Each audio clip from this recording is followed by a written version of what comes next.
നിയമസഭാ തെരഞ്ഞെടുപ്പിൽ UDF പിന്തുണയുള്ള പൊതു സ്വതന്ത്രനെ ഇറക്കാൻ ജമാഅത്തെ ഇസ്ലാമി പേരാമ്പ്രയും പെരിന്തൽമണ്ണയുമാണ് പരിഗണിക്കുന്ന മണ്ഡലങ്ങൾ.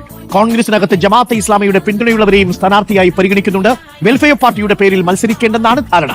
UDF-നകത്ത് വലിയ ഒരു ആശയക്കുഴപ്പം, ഇവരുമായുള്ള ധാരണ, നീക്കുപോക്ക്, സഖ്യം, അസോസിയേഷൻ, ഇതൊക്കെ എങ്ങനെയായിരിക്കണം എന്നുള്ള കാര്യത്തിൽ ഒരു തർക്കമുണ്ട്, ഒരു ആശയക്കുഴപ്പമുണ്ട്. പക്ഷേ ജമാഅത്തെ ഇസ്ലാമിയുടെ പിന്തുണ നിരസിക്കുക എന്നുള്ള അജണ്ട ഈ ഘട്ടത്തിലില്ല. അതുകൊണ്ട് തന്നെ ഒരു നീക്കുപോക്ക്, ഒരു ധാരണ ഉണ്ടാക്കുക എന്നുള്ളതായിരിക്കും ഏറ്റവും പ്രധാനപ്പെട്ടത്. അതിൽ തദ്ദേശ തെരഞ്ഞെടുപ്പിൽ ജമാഅത്തെ ഇസ്ലാമിക്ക് സ്വാധീനമുള്ള മേഖലകളിൽ അവരുടെ സ്ഥാനാർത്ഥിയെ മത്സരിപ്പിക്കുന്നു, അവരുടെ അന്തർധാരയിൽ അവരെ പിന്തുണയ്ക്കുന്നു എന്നുള്ളതാണ്. അതുപോലെ നിയമസഭാ തെരഞ്ഞെടുപ്പിലും ജമാഅത്തെ ഇസ്ലാമിക്ക് ഒരു ഉപാധിയുണ്ട്. അവർ നിരുപാധികം പിന്തുണയ്ക്കുകയല്ല, അവരുടെ പിന്തുണ അതിൽ നീക്കുപോക്കായി, ധാരണയായി, സഖ്യമല്ലാതെ തുടരും. പക്ഷേ ആ സഖ്യമല്ലാത്ത കൂട്ടുകെട്ടിൽ ജമാഅത്തെ ഇസ്ലാമി ആവശ്യപ്പെടുന്ന ഏക ഉപാധി എന്ന് പറയുന്നത് അവർ തീരുമാനിക്കുന്ന, അവർ നിർദ്ദേശിക്കുന്ന ഒരു സ്ഥാനാർത്ഥിയെ അവർക്ക് സ്വാധീനമുള്ള മണ്ഡലങ്ങളിൽ ജമാഅത്തെ ഇസ്ലാമിയുടെ താല്പര്യം കൂടി പരിഗണിക്കുന്ന ഒരു സ്ഥാനാർത്ഥിയെ മത്സരിപ്പിക്കുക എന്നുള്ളതാണ്.